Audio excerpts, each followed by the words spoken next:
We're talking with Ben Berry from Martin, Harding, and Mazzotti. And Ben, I read a story which pharmaceuticals sometimes get a bad rap.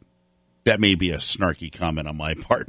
Pharmaceuticals get a bad rap all the time on a number of things, but I don't typically hear stories like this where it looks like it actually involves some kickbacks. Can you tell us a little bit more about this case? Yeah, well, there was recently a case filed, the United States of America versus Teva Pharmaceuticals and Teva Neuroscience. It was filed in the District Court of Massachusetts, and that claim alleges that the pharmaceutical companies that are named defendants were providing illegal kickbacks to patients who were receiving their very expensive medication that helped with some of the symptoms associated with multiple sclerosis. The drug at issue here is Copaxone, and essentially what the United States is alleging is that the Teva Corporation, the defendants, had engaged in a scheme that circumnavigated the congressional intent that is built into the Medicare programs. What I mean by that is if you are a Medicare recipient, particularly Part D, I won't get into the specifics, but if you're a Part D recipient, you would have to pay copayments for pharmaceuticals that you were receiving. And that copayment was intended to create efficiencies in the pharmaceutical industry, whereas if I'm a Medicare Part D recipient, I'm not going to go and pay $2,000 in a copay. I don't have the money. I'm probably not going to choose that pharmaceutical. I'm going to go with a more affordable option that does the same thing. And my doctor's probably going to prescribe me the more affordable option. And so it would limit the runaway cost of some of these pharmaceutical drugs. With the defendants, what happened was initially their drug was very affordable, and over the last 6 or 7 years, the drug has increased its cost by 19 times what it initially cost. So right now, to get this treatment, it's about $73,000. Wow! So why is this? It used to be. I'm sorry. So why are they going after the transaction between the pharmaceutical company and the patient? Because I've seen all kinds of pharmaceuticals do this.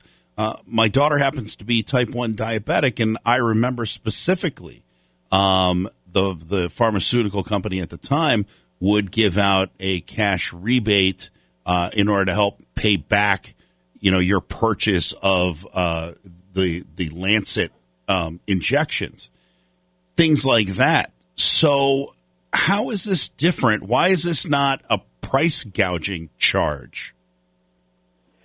Well, it may be that as well. This particular complaint alleges that what the company was engaging in is in violation of the anti-kickback statute because, one, Teva is not permitted, I don't believe, under the Medicare plan. I don't believe that Teva is allowed to provide a direct rebate to the consumer. For whatever reason. For whatever reason, Congress decided that they can't do that directly. And ultimately, this complaint alleges that Teva did that anyways by using a charitable organization, and they made a donation to the charitable organization, and that organization then earmarked that money specifically for users of that drug. And so they basically used a third party to do what they were prohibited from doing directly as a first-party transaction.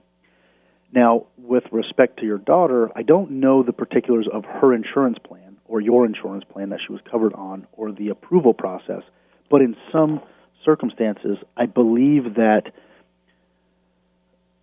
for qualifying individuals, there are provisions that allow those types of funds to flow from the manufacturer or for example, the company that makes the device that would administer the drug.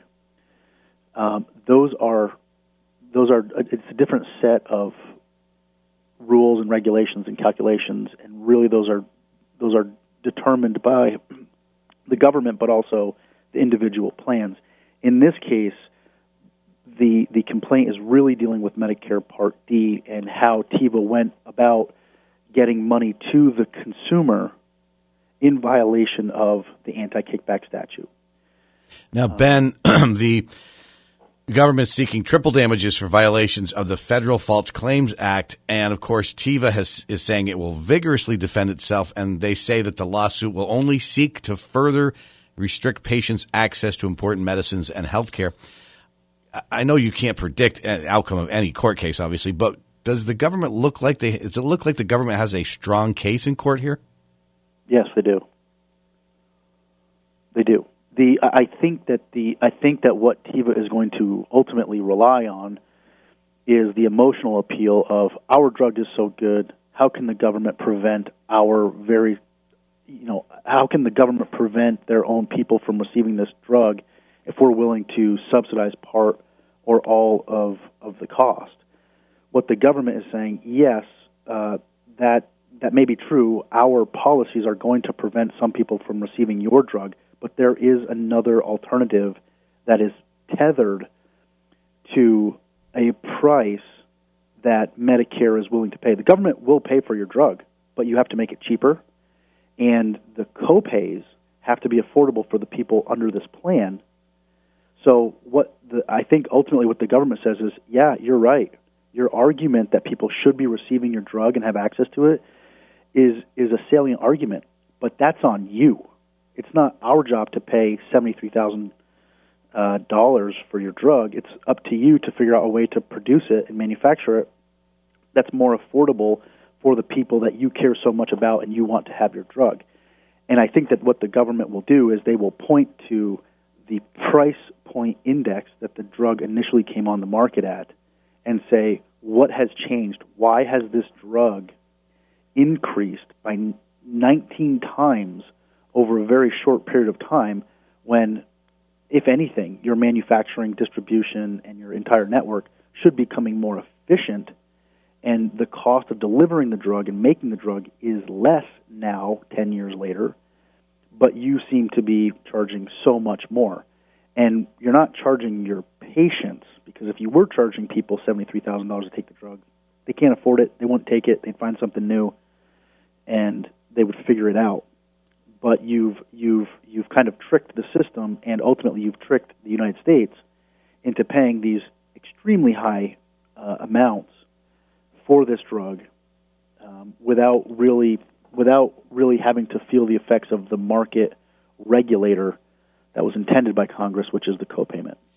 Ben, I have no idea. What typically happens in a case like this, a court case like this? Do they both sides see it all the way through to the end, or is there any potential that there's some kind of a settlement? There's likely, in most circumstances, there is a settlement. In this particular complaint, there are other parties that were involved, the two charitable foundations and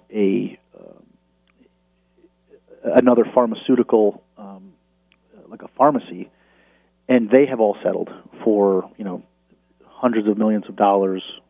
I think hundreds of millions of dollars. It may have been in the tens of millions of dollars, but they've all settled for very significant amounts of money because they recognize, look, we're on the hook here.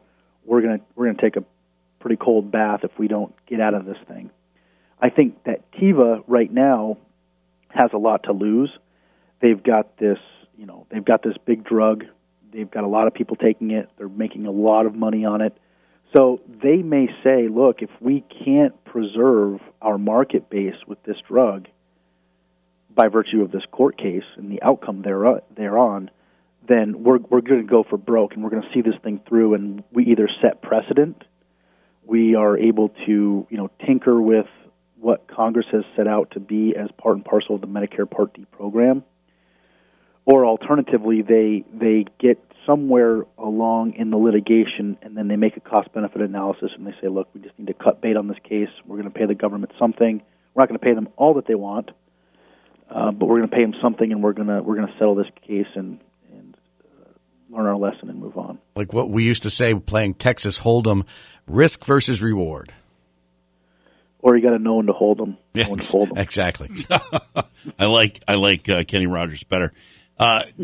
Ben, thank you so much for the insight. This is an interesting case. We'll have to continue to watch it and see what happens and how this unfolds. But we appreciate the insight, and we encourage anybody, if you have legal questions and you need legal advice, ask the experts at Martin, Harding, and Mazzotti. You can give them a call at 1-800-LAW1010.com. Thanks, Ben. Thank you, Ben. Thank you, gentlemen. Have a great day. You too. Take it easy. Bye. All right. Bye-bye.